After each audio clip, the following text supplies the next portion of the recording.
I was pleasantly surprised here. I had heard of the reputation of the Game Gear titles, and I wasn't really sure what I was expecting, but as I got into it, I found myself having a lot of fun. The levels are surprisingly detailed, and although they're no longer than like 30 seconds to a minute long on average, the developers have still managed to fit a copious amount of enemies, obstacles, and different level tropes. Not to say they're all amazing, but some of the levels like Jungle Zone were super vibrant and fun to run through. I was also surprised how many zones there were. They managed to fit a lot more in here than I would have expected in such a small game. This isn't to say there aren't issues though. I'm not sure if it was just the emulator that was built into Sonic Origins, but if there was ever anything moving on screen other than Sonic, be that a falling platform or an enemy, the game slowed to an absolute halt and would move at 2 frames a second until the enemy was either killed or you moved past that section. But with how many things they tried to shove in the levels, which I praised in the last paragraph, this slowdown happens more often than not, and made it incredibly hard to play the game in some areas when you had to plan around the lag for jumps or obstacles in general. As you may know from watching this channel, I'm a really big fan of 8-bit video game music. Although there isn't anything too special about this soundtrack, I'm still shocked at how good the music is for a handheld console of its time.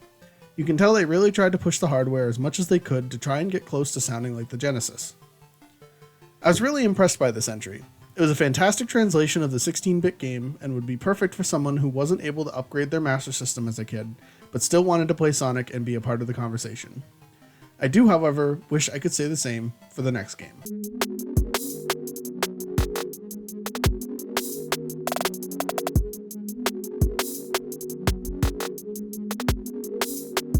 Because of how much fun I had with the Game Gear adaptation of the first Sonic game, I was excited to jump right into the second one, expecting it to be pretty much the same as the first, just with Tails added on.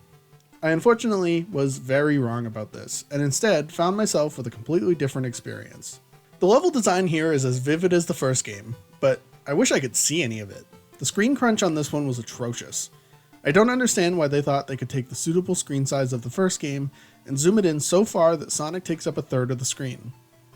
It makes it so hard to see anything, and mixed with the super slippery controls, this game is nearly impossible to move forward on easily. I was constantly slipping and sliding around the levels and falling off platforms like no one's business. I will praise that they tried to bring the Genesis assets over to the Game Gear, but the amount of things they had to compromise in order to do so, and I wish they had just gone with the style of Sonic 1 instead. Beyond the controls and screen crunch, there's really not much else to say about this game. It's just a worse version of the Genesis classic, and I suggest you just play that one instead. I wish I had more to say, but I think I've covered all of the biggest things I had.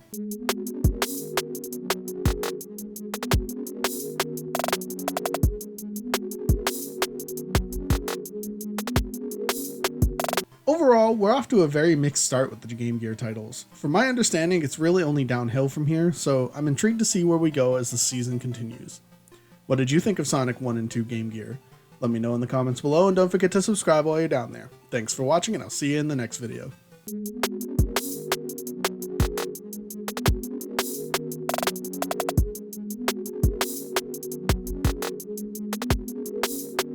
This was fun. It was the more fair and toned-down level design of Sonic 1 8-bit and the graphics of Sonic 2 8-bit, which was a nice touch because I really loved what 2 did in regards to its graphics, but because it tried to be a full Genesis game on a handheld, it failed in a lot of places. Chaos, however, maintains the more 16-bit-like graphics, but tones some things down so that the levels run a lot smoother and the game as a whole is a lot more enjoyable to play. One of the biggest things I loved about this game were the bosses. I always really appreciate in Sonic games when they make the bosses anything other than Robotnik, and it was refreshing to see how many new bosses there were here. I will say, with the small play area, some of them were a bit tough, but once the attack patterns got learned, each one was a nice challenge. I especially liked the few that had multiple phases. The overall level design was pretty good, going the same route as the other Game Gear titles, where instead of copying existing zones from the games, all of the zones were original. I did still experience some slowdown in a few zones, but these zones definitely struck a good balance for the system's limitations. I think my favorite was Turquoise Hill, seeing as it's just the game's stand-in for Green Hill Zone. It's also a nice touch for the game to measure the speed you go through the levels. Whether it's actually accurate or not, I wouldn't be able to say, but it did make me feel good when I got a high speed score. Sonic Chaos is incredibly short, only around 45 minutes if you're just rushing through the game, and before I even knew it, I was done. But I understand that this kind of game length was typical for handheld consoles at the time. I just wanted a bit more, and I didn't feel as if trying to get 100 rings in each level was worth the time taken to get the emeralds, so going through the levels as normal is about the only thing this game offers.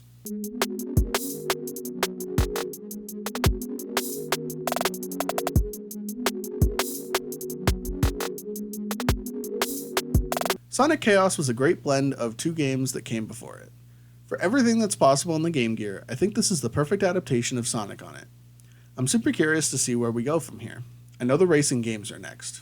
What do you think of Sonic Chaos? Let me know in the comments below, and don't forget to subscribe while you're down there. Thanks for watching, and I'll see you next time.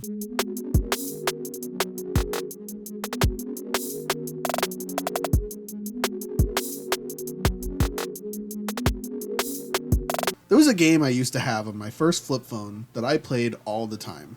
This game was almost exactly like that. The unfortunate bit is that I sucked at that game, and I sucked just as bad at this game. There was something about the handling I just couldn't nail down, and constantly found myself in the grass or on the corners. Beyond the controls, I couldn't really comprehend why exactly they made the decision to take up half of the entire screen with the map. From what I could understand, it's to indicate the turns to attempt to make it easier, but instead of taking up so much of an already tiny screen to do so, they could have just added more indications on the corner before the turn to prepare you. I couldn't manage to get anything beyond second place in this game, and I'm aware that's probably a skill issue. I will praise that the sprite art is pretty cool. All of the characters looked nice for the hardware, and I thought it was a nice touch that Eggman was in his regular floating car. All of the tracks were exactly the same as one another, even though I did think it was clever to name them after zones in the games. I just wish there was an amount of variety in them to make the Grand Prix Cups more fun.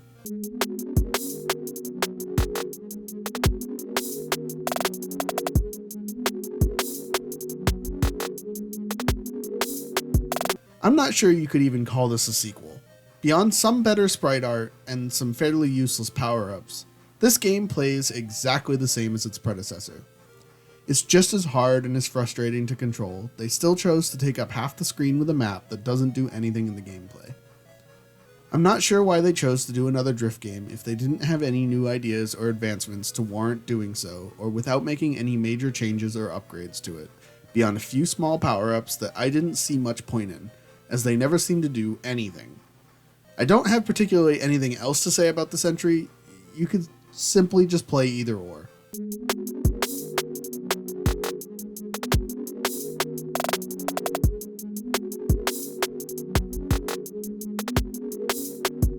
It's interesting to see the beginning of the Sonic Racing legacy, although I'll be honest, I didn't find much fun in either one of these titles. If I were to ever revisit either one of these, I'd say the second one, but specifically on the Sonic Origins Plus version, where not only is the screen much bigger, but it also gives the opportunity for 2 players. What did you think of the Sonic Drift games? Let me know in the comments below, and don't forget to subscribe while you're down there. Thanks for watching, and I'll see you next time.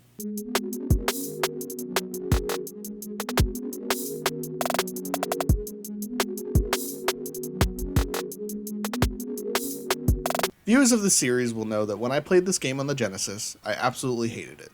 So what do you think I thought of the same game on a smaller screen with worse graphics and even worse physics than the Genesis version? I bet you can figure that out yourself. There is one thing that I will praise the game for. Even if the base game is already inherently bad in my opinion, they did do an impressive job translating over the game onto worse hardware. Although the graphics are worse by comparison, everything from the main version of the game is here and accounted for, and I have to commend them for that. Otherwise, all of my issues with the Genesis ones still apply here. The puzzles are obtuse, the controls are nonsense, and Sonic feels impossible to control overall. This was the Game Gear title I was the least excited for, and now I'm happy it's over.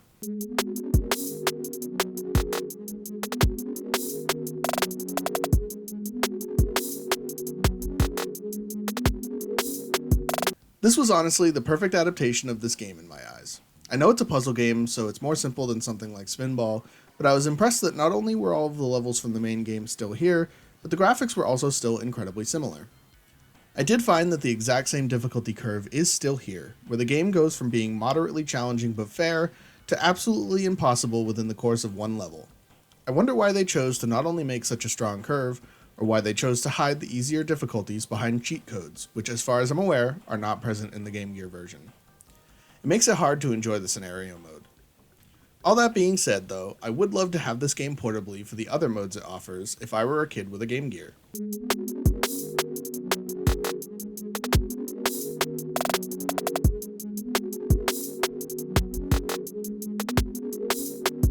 These two Sonic spin-offs were obvious choices to come over to the Game Gear. And despite my opinion on Sonic Spinball, I think having these two games on your portable system adds a lot of ease to pick up and play for whatever situation you're playing a game portably in.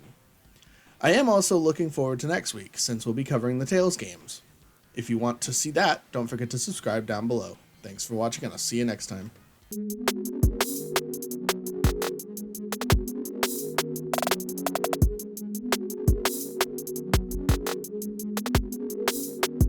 This is a really odd game. Inherently, the idea makes sense for Tails. I mean, he is a flying fox, but the idea that he can't even touch a single thing in the environment made it more frustrating than anything. Because each level was an auto-scroller to some degree, if you didn't immediately predict what was happening and fight with the sluggish controls, you were bound to die. I really felt like the ring's hitbox was inconsistent, where I would be in the middle of a pickup or a pole and it wouldn't even react, but in a single rogue pixel hit the environment, it immediately kills you. With all of this, it was hard to even get past the training area. I definitely feel like a game like this would have been better if it had the original manual that would have come with the game, because I feel like that would have had a better job telling me what the controls were and what exactly it is I'm doing or what's happening at any given moment. Just playing it off of the Sonic Origins emulator left me just dropped in with nothing, and that made the learning curve even harder than it needed to be. Overall though, I think this is an interesting concept. If it was a Tails-centric adventure they were looking to do. Speaking of adventure starring Tails,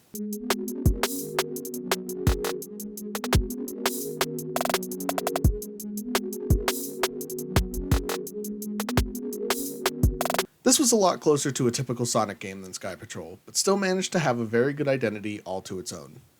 Despite being a 2D side-scroller, the extra added depth of Tails' gadgets added a lot of fun to the gameplay. It felt nice to get a new one and then immediately get to experiment with what it does and what it adds to the gameplay.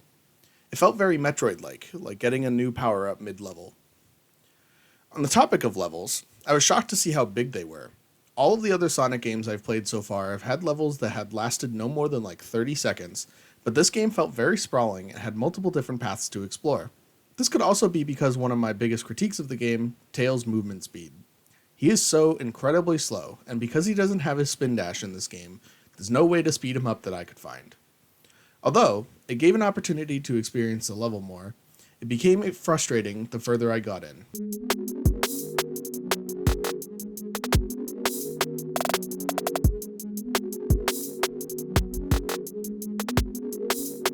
These Tails games are better than I expected. I had my issues with both of them, but on a base level, they're really good spin-off games that I feel are more tailored for the Game Gear as a platform than the few Sonic games I've played so far. They're really interesting parts of Sonic history, and I wonder if we'll ever see a Tails solo game again in the future, or better yet, spin-offs of any other characters. What did you think of the Tails games? Let me know in the comments below, and don't forget to subscribe while you're down there. Thanks for watching, and I'll see you next time.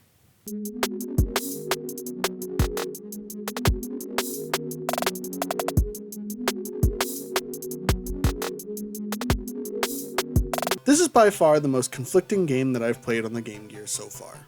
Starting off, the game was a ton of fun and I was thinking that this was going to end up being my favorite Sonic game on the platform.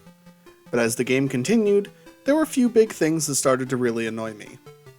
The biggest being the physics. Sonic moves like he's on ice the entire time. It's super easy to land on a platform and then immediately slip off due to too much momentum. This led to so many unneeded deaths and was infuriating in so many of the different zones.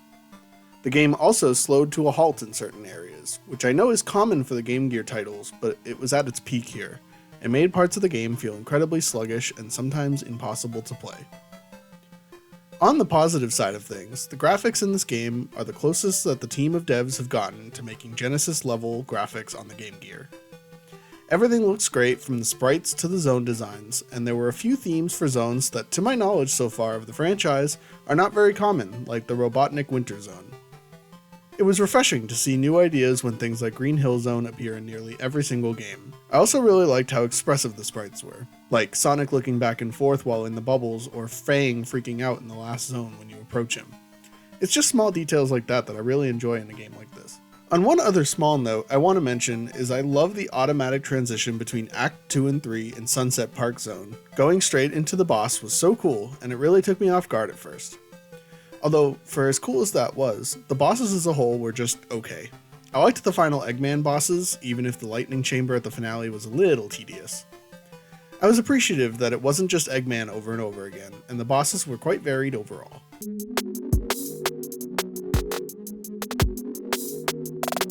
Regardless of the really bad physics and performance, there's still a lot to love about Sonic Triple Trouble.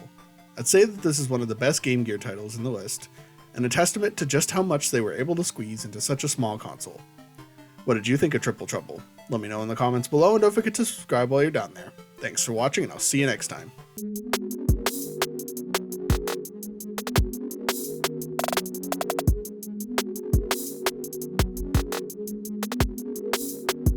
I had heard stories about this one. I knew that it was going into the more hated Game Gear games now, so I prepared myself accordingly.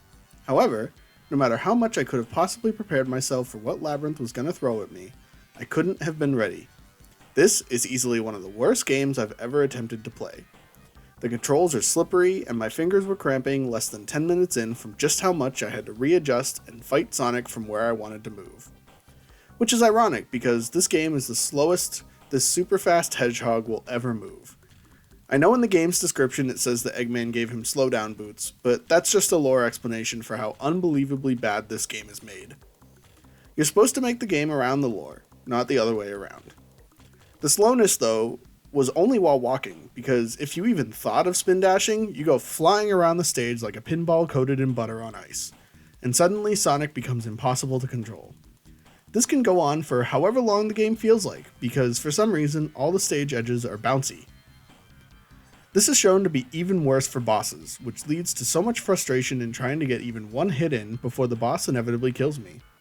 Not to mention, this game is essentially just an even worse version of 3D Blast, where you just collect a certain amount of crap before being able to go through the next end gate.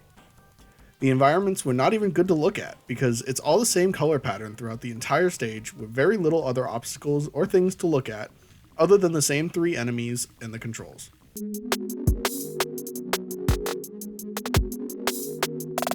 I did not make it very far in this game, and I don't suggest anyone bothers to play this game at all. This is definitely the first game on the Game Gear that I've outright hated. I mean, yeah, I really don't like Spinball, but at least the Game Gear version is competently made for what it is. I cannot say the same for Labyrinth. We have one more Game Gear title to go next week, so look forward to that. What did you think of Sonic Labyrinth? Let me know in the comments below, and don't forget to subscribe while you're down there. Thanks for watching, and I'll see you next time.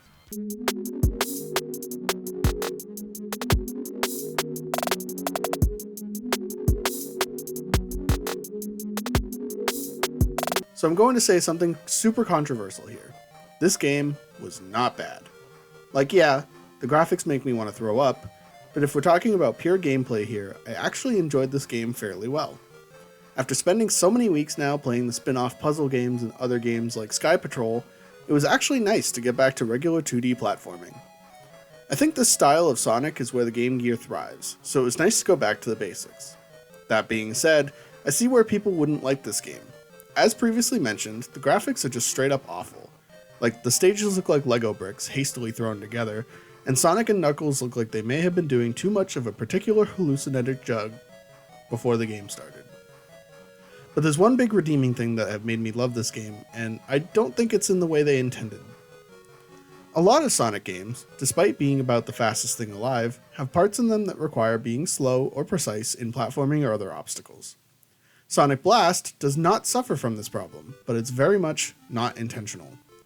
The invincibility frames in this game are not only extremely generous in their timing, but unlike a lot of the other games, the knockback when you get hit is nearly not as bad. This means that you can absolutely fly through every level, finishing some in less than 20 seconds as long as you stop to collect a ring or two in the comm parts. Once you get past a certain amount of coins, you also don't lose all of them in one hit, so even more so, you can just strong arm all of the obstacles and puzzles. I know this goes against the point of the game, but when you're dealing with something as bad as Blast, breaking the mechanics in half adds so much fun and had me laughing the whole way through.